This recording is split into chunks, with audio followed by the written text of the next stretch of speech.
Hot news: the best and worst ways to borrow money during the federal shutdown. Amid in history, hundreds of thousands of federal workers are or working without pay. But few can get by without income, considering that over 3/4 of all full-time workers are living, according to a report from CareerBuilder. From personal loans to credit card advances, there are many ways to access cash to bridge the gap. However, here are some of the best and worst loans out there. In some cases, financial institutions that cater to federal workers and members of the military are offering loans to help affected workers stay afloat in the short term. For example, the has a relief line of credit with an initial rate of 0% for 60 days. After that, the is also offering loans of up to $6,000 at 0% with no fees and no credit check to federal government employees and contractors for 60 days or until any back pay is made, whichever comes first.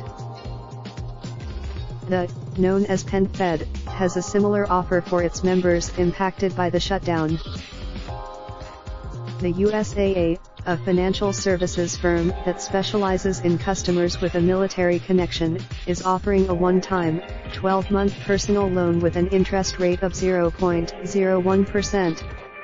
That offer is only. In addition, an increasing number of big banks, including, and, are offering to waive fees for overdrafts or insufficient funds for those whose income has been disrupted by the shutdown, in its 32nd day Tuesday.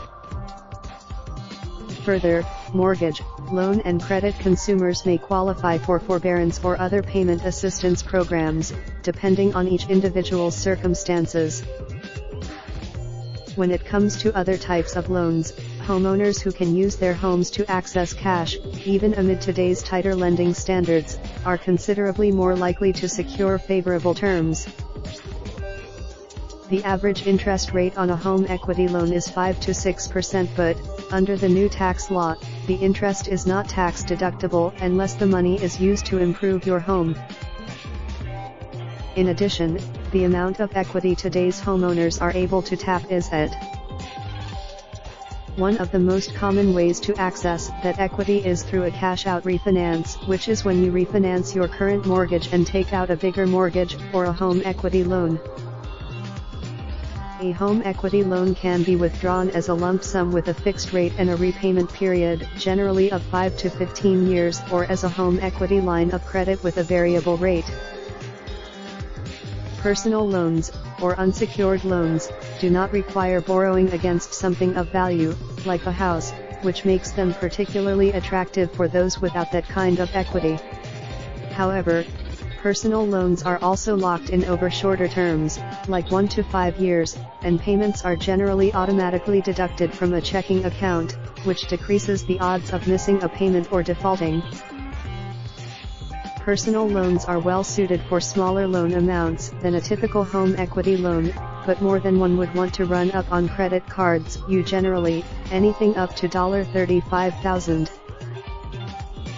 A number of online lenders, like Lending Club and Prosper, have popped up in recent years, making these types of loans more accessible.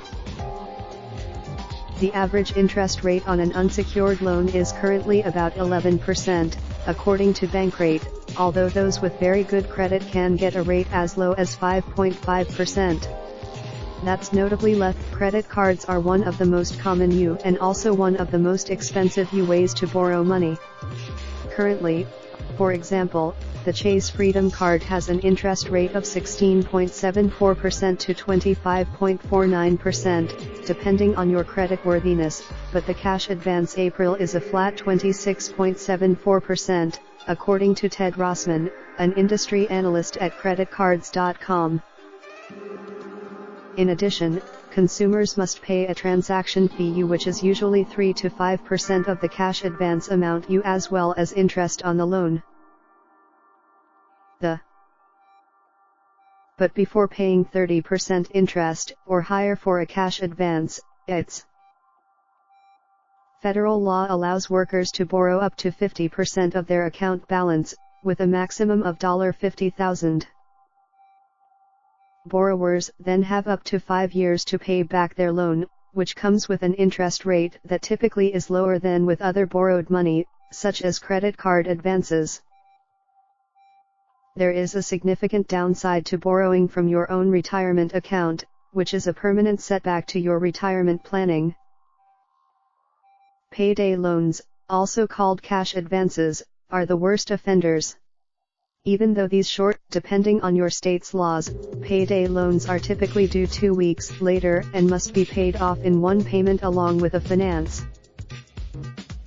Many states set a ranging from $10 to $30 for every $100 borrowed. But still, more from personal finance. Share this video. Got a confidential news tip? We want to hear from. Sign up for free newsletters and get more CNBC delivered to your inbox. Get this delivered to your inbox, and more info about our products and services. Copyright 2019 CNBC LLC. All rights reserved. Data is a real-time snapshot. Data is delayed at least 15 minutes. Global business data also provided by. Your browser is not supported. The requested video is unable to play. The video does not exist in the system. We're not able to play this video if an ad blocker is enabled. Please disable your ad blocker on CNBC and reload the page to start the video. Raindrop, drop top smoking, no cooking the hot pot. Fucking on your bitch, yeah, that. Looking up, open the park.